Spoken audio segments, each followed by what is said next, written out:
नमस्कार दोस्तों, स्वागत है आपका अपने ही यूट्यूब चैनल पर।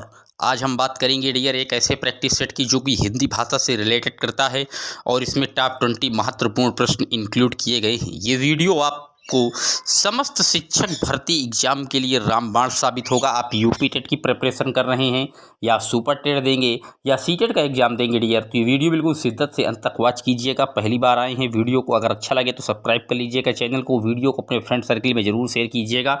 तो आइए शुरू करते हैं। पहला प्रश्न कह रहा है, भाषा अर्जन के बारे में कौन सा कथन सही है। तो भाषा अर्जन की बात आई है डियर, तो बता दें भाषा अर्जन के बारे में जो कथन सत्य है, भाषा अर्जन हमेशा क्या सहज और स्वाभाविक प्रक्रिया है। इसका बी ऑप्शन एकदम करेक्ट है। और भाषा एक नियमबद्ध व्यवस्था है और भाषा के विकास में जो अग्रणी माने जाते हैं वो नोम चॉम्स्की माने जाते हैं डियर, तो बी ऑप्शन एकदम करेक्ट है। बात करते हैं अपने अगले प्रश्न की। अगला प्रश्न कह रहा है, भाषा सीखने में शब्दकोश का बहुत महत्व है। निम्नलिखित में से शब्दकोश का सबसे कम महत्वपूर्ण उपयोग कौन सा है। तो शब्दकोश यानी कि डिक्शनरी, जिसमें हम कोई चीज़ें नहीं आती तो उसको देख लेते हैं डियर। और इसमें जो सबसे कम महत्वपूर्ण है वो है अक्षरों और वर्णों का क्रम जानना डियर। इसका सी ऑप्शन एकदम करेक्ट है। हमें अक्षरों के क्रम और वर्णों से कोई लेना देना नहीं है, बल्कि पर्टिकुलर उस चीज़ के तथ्य को जानना है जो हमें पता नहीं होता, तो सी ऑप्शन एकदम करेक्ट है। बात करते हैं अपने अगले प्रश्न की। अगला प्रश्न कह रहा है, भाषा शिक्षण के संदर्भ में बाल साहित्य का उद्देश्य है। क्या बच्चों को उत्साही पाठक बनने के लिए प्रोत्साहित करना, बच्चों को साहित्यिक विधाओं से परिचित करवाना, बच्चों को जीवन कौशल सिखाना या बच्चों को भाषा के नियमों की जानकारी देना। तो बता दें डियर, जो भाषा शिक्षण के संदर्भ में बाल साहित्य का मुख्य उद्देश्य है वो है बच्चों को साहित्यिक विधाओं से परिचित कराना। इसका बी ऑप्शन एकदम करेक्ट है डियर, बी। बात करते हैं अपने अगले प्रश्न की। प्राथमिक स्तर पर भाषा शिक्षण का उद्देश्य है बच्चों की क्या करना। तो प्राथमिक स्तर पर जो भाषा शिक्षण का उद्देश्य है वो है बच्चों को सहज अभिव्यक्ति के अवसर देना। ए ऑप्शन एकदम करेक्ट है। सहज अभिव्यक्ति के आप अवसर देंगे तो बालक अपने आप ही उन सारी चीज़ों को अपने अंदर इंक्लूड कर लेगा डियर। बात करते हैं अपने अगले प्रश्न की। बच्चों को कहानी सुनाने की उपयोगिता सिद्ध होती है। तो कहानी आप सुनाएंगे और उपयोगी तभी होगा जब कहानी में गुथे हुए नैतिक मूल्यों के आधार पर उनको कहानी सुनाएं और वो अपने आप पर उन चीज़ों को क्या लागू कर लीजिए, तो डी ऑप्शन एकदम करेक्ट है। उच्च प्राथमिक स्तर पर भाषा सीखने सिखाने की प्रक्रिया में बिल्कुल नहीं की जा सकती उपेक्षा। किसकी नहीं कर सकती हैं आप, तो बच्चों की जो भाषिक पृष्ठभूमि है डियर, डी ऑप्शन में लिखा हुआ है, आप उसकी तनिक भी उपेक्षा नहीं कर सकते, क्योंकि जो बालक पूर्व ज्ञान सीखा हुआ है उसी से हमको नए ज्ञान को जोड़कर उनको सिखाना है, तो उनकी भाषिक पृष्ठभूमि का होना बहुत जरूरी है बालक के, तो डी ऑप्शन एकदम करेक्ट है।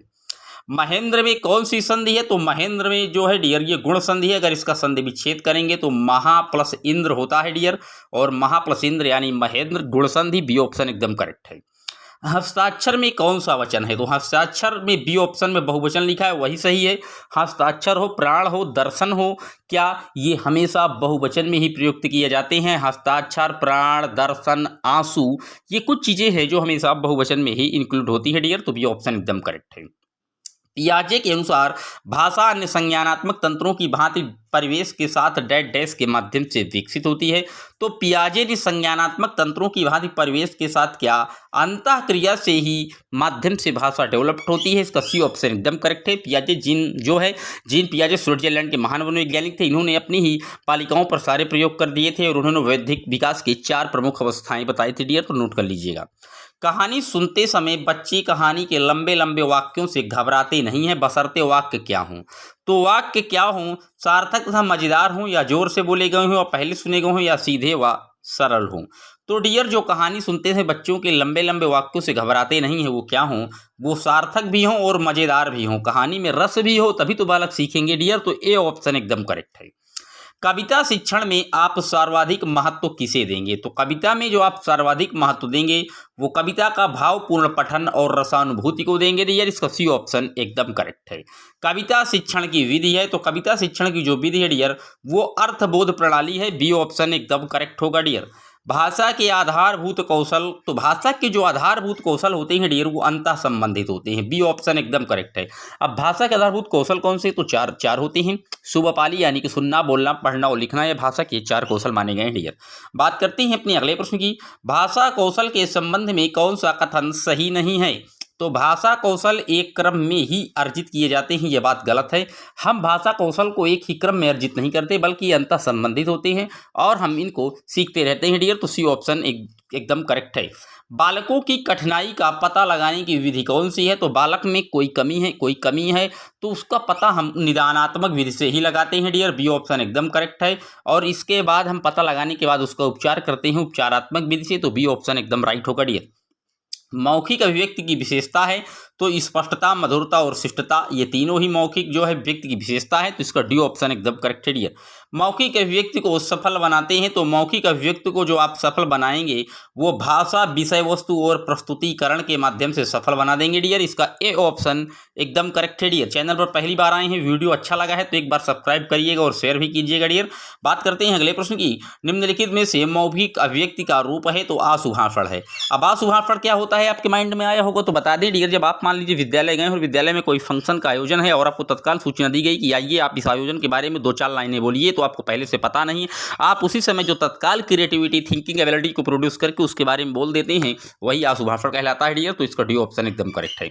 बात करते हैं अपने अगले प्रश्न की। सतत एवं व्यापक मूल्यांकन के अंतर्गत वाक्यांश जो व्यापक मूल्यांकन क्या इंगित करता है? तो संज्ञानात्मक, भावात्मक तथा मनोगत्यात्मक क्षेत्र का मूल्यांकन ही क्या, ये जो है व्यापक मूल्यांकन होता है, जिसमें संज्ञानात्मक, भावात्मक और क्रियात्मक तीनों पक्षों का मूल्यांकन किया जाता है डियर।